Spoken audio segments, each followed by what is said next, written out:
Welcome back, guys. Thanks for joining me for another beer review. Hope you're all well. We are heading off back to the supermarkets yet again, and this is basically a re-review of a beer that I done many moons ago in can form like this one. So I thought I'd pick it up again at some point and just take a look at it. And will I remember if it's changed? Maybe not. I don't know, but it'd be nice to go back and look at it again. So I think this was picked up from Sainsbury's or Morrison's, part of a 4 for 3. And the one we are looking at is from Vocation Brewery, probably one of the most solid sort of craft brewers in the supermarkets. And we are taking a look at their Love and Hate New England IPA 440ml can, coming in at 7%, 7.2% ABV. What was the price of this? Oh, £3.75, £4 maybe, I'm not sure.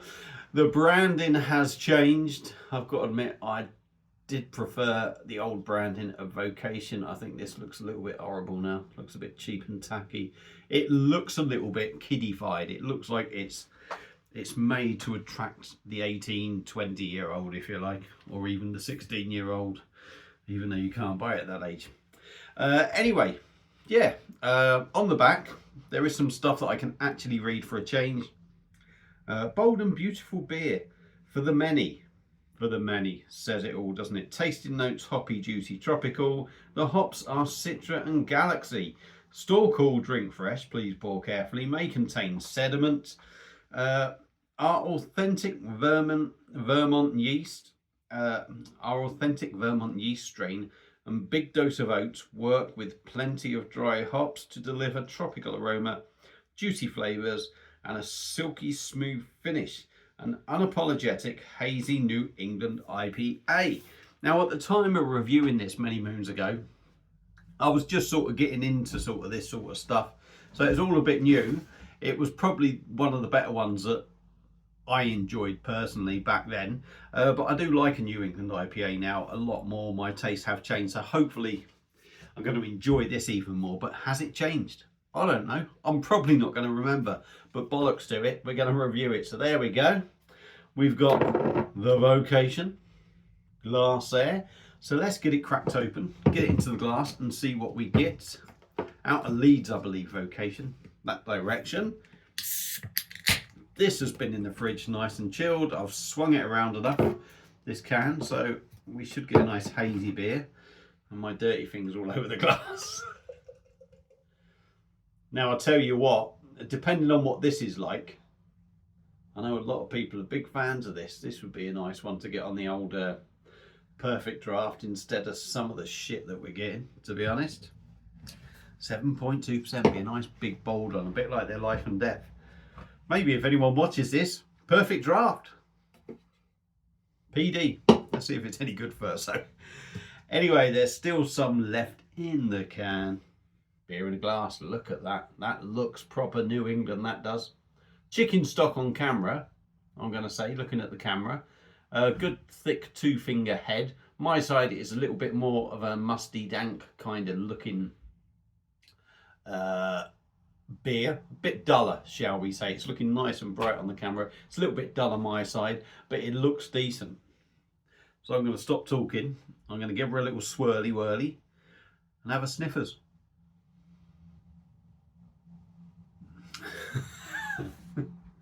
Oh dear.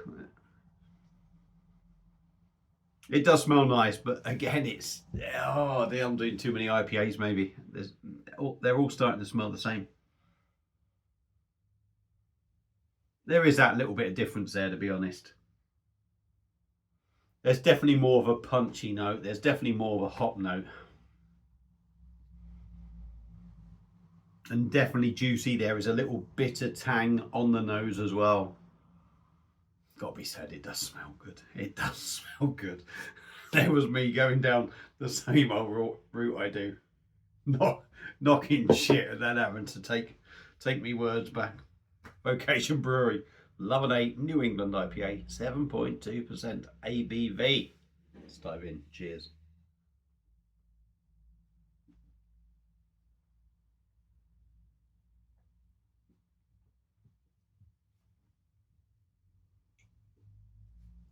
Oh, wow. Oh, yeah. Yeah, that's lovely. That is lovely.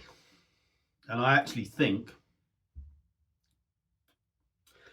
I like that more now than I did when I first ever had it. I don't think I've ever had it since I first reviewed it. So I was just sort of getting into the style. I think before this, I certainly know I'd reviewed the Brewdog. They'd done a collaboration, New England IPA.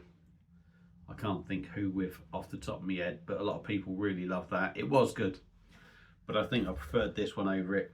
Because now I'm having this again, I'm liking this even more. Just going to top it right up now. It looks fantastic in a glass as well.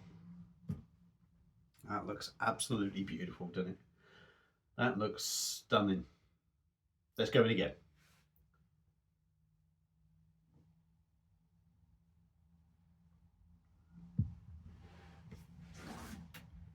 The body is a nice body.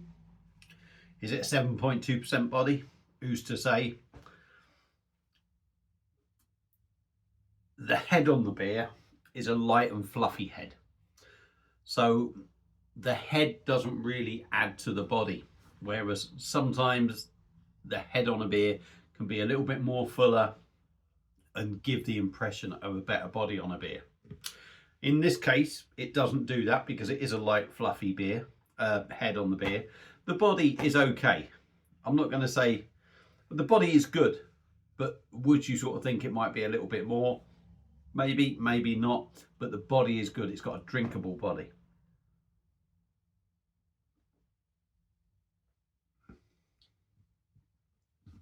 I'm certain my taste has changed as well. Or has the beer changed? I don't know. Let me go again. I forgot what I was going to say. 7 minutes in. Carbonation there. Small bubbles, sprightly. Lovely and smooth in the mouth. It's a lovely smooth drinking experience. On the taste, this is where it really sort of kicks in.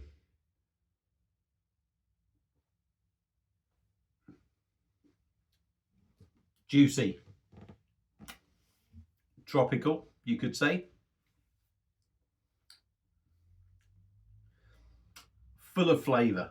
It's a lot bolder than a lot of the beers you get in the supermarket on taste, on flavour. It's there, it's just that little bit more that makes you feel like you're getting what you pay for. It's a little bit dank. It's a little bit musty. It's a little bit bitter. Now, New England IPA, more juicy, less bitter. I think this is a perfect balance. The Brewdog one that I was on about that I done ages ago, I found it quite bitter. This one I didn't find so bitter.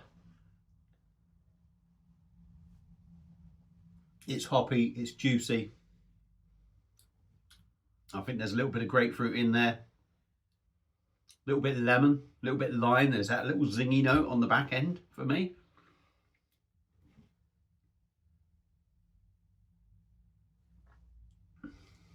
Oh yeah. That's really nice. I don't know if I'm... My taste buds, there's no way they would have improved this beer anyway to what it was. So my taste buds must have changed. But this is absolutely lovely. They say stone fruit in this. Am I really getting the stone fruit? You could say it's a little bit peachy.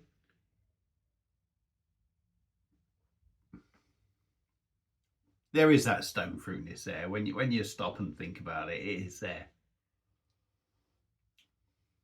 That is beautiful. That really is good, actually. And I'll be honest, drinking it now, the 7.2%, do you get that? Not in any massive alcohol taste or any alcohol burn. No. But you know it is a bigger beer. It's got a bit more to it. It's one of them.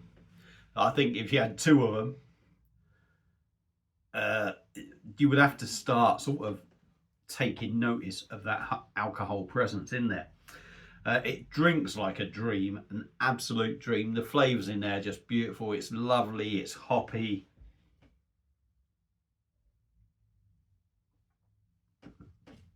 That is beautiful. That really is beautiful. Yeah, I could see me picking more of these up. You know, if I'm roaming around the supermarket for something, just anything to drink, it's very rare it happens doing this stuff. But I think I'd quite happily pick these up as 4 for free. £3.75 ish. So you're talking like what, about £10.50 for 4 of these 7.2% beer. It's just over £2.50 a can. It's a flipping steal. So yeah, for me, you know, trying to remember exactly what I thought of the other one. I knew it was good, but mate, and I don't think that has changed. That's got everything that should be there. I really honestly think that nothing feels fake, nothing feels artificial. It feels like a good quality brew, and that's fantastic from the supermarket as well. There's not enough top quality brews from the supermarket, certainly in the craft range. And bring this out on bloody perfect draft. 11.5 minutes. Get it on PD. Everyone wants it. Thanks for watching. I hope you've enjoyed it. If you've had the beer before, let me know if you think it's changed. Let me know what you thought of it. And that's it. And I'm going to leave you in peace now because I've got some tea to go and cook. So enjoy the rest of your evening. And I'll see you again soon on another one. Cheers.